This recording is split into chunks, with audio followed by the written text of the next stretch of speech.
rộn vang trên đường gập cành xa.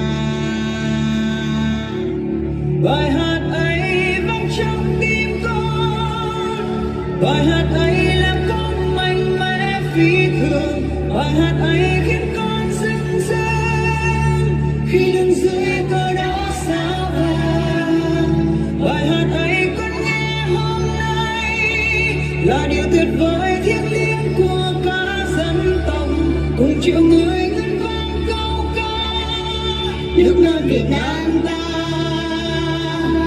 vững bền.